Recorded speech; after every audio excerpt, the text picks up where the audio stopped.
বিদেশ নয়, এবার সাফল্য মিলেছে দেশের মাটিতেই। কুমিল্লার বরুড়ায় ফারুক হোসেন প্রমাণ করলেন, উন্নতি চাইলে দেশ ছাড়তে হয় না। ৯ বছর পর প্রবাস জীবন ছেড়ে ফিরলেন গ্রামে। হাত শূন্য, কিন্তু মন ভরা স্বপ্ন। আর এখন তিনি কোটি টাকার সবজি চাষী। আমি টোটালি আপনার শসা করি ৫ থেকে ৬ একর, কচু আছে আপনার ৩ একরের মতন করি, টোটালি আপনার ৯ একর জমি করি। আমরা বেশিরভাগ শসা আর কচু আর ধনিয়া পাতা বলে যেটারে, এগুলি করি। এগুলোতে আমরা সবচেয়ে বেশি লাভবান। শশা আর ধনেপাতার আবাদ। পাইকাররা আসছেন মাঠেই, সবজি যাচ্ছে ইউরোপ, মধ্যপ্রাচ্য পর্যন্ত। আমরা এখান থেকে চট্টগ্রাম পাঠাই, ওখান থেকে ইনপুট হয়ে যাচ্ছে আর কি।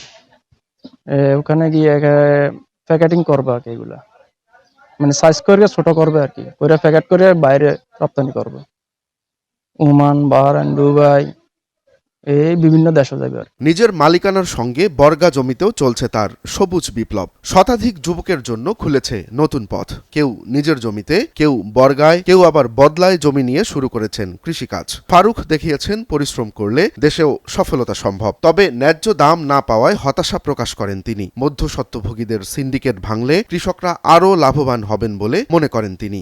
সামনের এই ব্যাপারীদের মধ্যে একটা সিন্ডিকেট আছে, যার কারণে কৃষক ন্যায্য মূল্য পাইতে আছে না।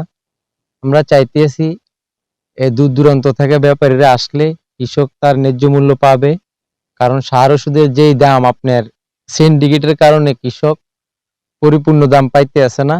এবার তিনি স্বপ্ন দেখছেন বড় কর্মসংস্থানের, যেখানে শিক্ষিত অশিক্ষিত সবার জন্য থাকবে কাজ। ফারুক বলছেন, বিদেশে গিয়ে কষ্ট না করে দেশে থাকলেই ভালো করা যায়। তাই যারা সুযোগ খুঁজছেন, হয়তো উত্তর লুকিয়ে আছে আমাদের এই মাটিতেই। কৃষিকাজ করে তারা সবচেয়ে বেশি লাভবান, কারণ বিদেশে আপনি যে টাকা বেতন পায়, আমি নিজেও বিদেশ গেছি, যাই আমি ১ বছর মতন ছিলাম, আপনার তেমন একটা লাভ নাই।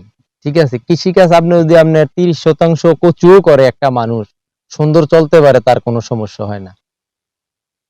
৪-৫ লাখ টাকা খরচ করে বিদেশ যেয়ে কোনো লাভ নেই। রোমান্স তালুকদার, নয়া দিগন্ত।